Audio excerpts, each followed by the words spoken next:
Hello, this is Tony Heller from RealClimateScience.com with the latest from the BBC. This is a story of two heat waves that have set record temperatures, started wildfires and killed people, and that connect to climate change and what we're doing about it. We are seeing the effects of climate change in California and other parts of the country and the world as well, but it's already happening. We can't keep waiting to act. Let's take this stage by stage and look at how these heat waves fit into the bigger picture. And we'll start up close. The first heat wave in North America began in late June. This is Portland in the US. This is British Columbia in Canada. And temperature records were being smashed. Lytton in Canada's previous record was 44.4 degrees Celsius. Now it's 49.6. That's now Canada's highest ever temperature. Move over the border to Seattle in the US, it went from this to this. And further south in Portland, the old record was beaten by another big margin. And let's be clear, none of this is normal. These are temperatures that are 4 or 5 degrees warmer than the previous warmest. It's just mind-boggling. So according to these experts, we're having record heat, it's unprecedented, people are dying, and we have to do something about it. I predicted 3 weeks ago that this barrage of propaganda would occur. I tweeted this on June 27th. Tomorrow, Portland and Seattle will experience a few hours of hot downslope winds coming from the east, which the press will describe as unprecedented heat caused by global warming. This is what the weather forecast map looked like at the time I tweeted it for Washington and Oregon. The forecast called for downslope winds to come from higher elevations across the desert and bring some very hot temperatures to Seattle and Portland. Downslope winds can raise temperatures very quickly as the air compresses. It's the same reason why a bicycle pump heats up while you're using it to inflate a tire. The world's fastest increase in temperature was recorded at Spearfish, South Dakota in 1943. Downslope winds warmed Spearfish up from minus 4 degrees Fahrenheit to 45 degrees Fahrenheit in just 2 minutes. The temperature warmed nearly 1 degree every 2 seconds. By 9 o'clock a.m., the temperature had warmed up to 54 degrees, and then the wind stopped, and the temperature dropped 58 degrees by 9:27. Downslope winds can heat the air up very quickly and by a large amount, and when they stop, the air can cool down almost as fast. What happened in the Pacific Northwest in June has nothing to do with global warming, but it does have a lot to do with propaganda. The BBC jumped right in and said, climate change, US-Canada heatwave virtually impossible without warming. Without global warming, the searing heat seen in the western US and Canada just doesn't occur, say scientists. Now that we've heard the propaganda, let's look at the actual science. According to the National Climate Assessment, the length, intensity, and peak temperature of heat waves has declined sharply in the United States over the last 90 years. The blue dots on this map from the National Climate Assessment show that temperatures, particularly in the eastern half of the United States, don't get anywhere near as hot as they used to. Let's take a look at the heat wave data for Ohio. The frequency of hot days in Ohio peaked in 1895 and has been plummeting ever since. The last really hot year they had there was 1988, when atmospheric carbon dioxide was still below the safe level of 350 parts per million. Ohio and most of the rest of the United States had much hotter temperatures prior to the year 1960 than they've had over the past 60 years. Now let's look at the number of U.S. temperature records which were actually set this year. There are 1,220 stations in the United States Historical Climatology Network from NOAA. More than 20% of these stations set their all-time temperature record in the year 1936. This year's count of all-time temperature records shown in red isn't all that unusual, and so far it's less than 2002. There's no comparison between the number of temperature records set this year and 1936, 85 years ago. We are now halfway through the meteorological summer, and the average maximum temperature in the United States hasn't been much above average. The average maximum temperature so far this summer in the United States has been more than 3 degrees cooler than 1936. And the frequency of hot days so far across the United States has been below average. In 1936, during the first 6 weeks of summer, 31% of temperatures recorded in the United States were above 95 degrees Fahrenheit or 35 degrees Celsius. All of the hottest years occurred before 1960, with 1936 being the hottest and 1911 being the second hottest. During the summer of 1911, a heat wave killed thousands of people in New England. Many of them went insane from the heat and committed suicide. And that same summer of 1911 in Paris, more than 40,000 people died from the heat. The BBC pointed out that a few people died from the heat wave this year, but it was nothing like the heat wave from 110 years ago. These people died in 1911 because they didn't have air conditioning, which the BBC is constantly demonizing as causing climate change.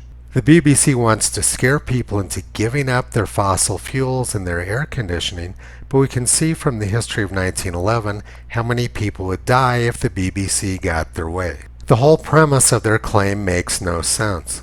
This is today's global temperature anomaly map. For the whole Earth, we are about 0.2 degrees above normal. Half of the United States is below normal temperature, but the BBC wants people to believe that the heat in the Northwest is caused by CO2 trapping heat.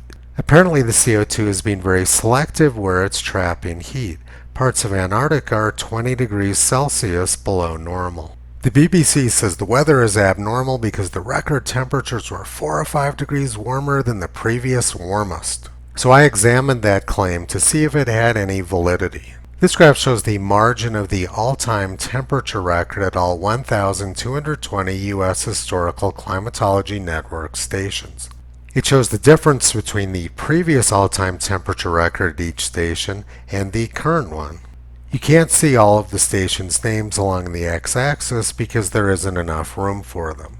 But the graph does plot all 1,220 stations, and the average is about 3 degrees. Some stations, when they set their all-time temperature record, broke the previous record by more than 10 degrees. But the stations which set the record temperatures in 2021 only averaged 2 degrees above the previous record. In other words, the average margin of the temperature record set so far this year in the United States is actually a little bit below the long-term average. Canada did set their all-time temperature record, but to put that in perspective, the U.S. and world temperature records were set more than 100 years ago in 1913.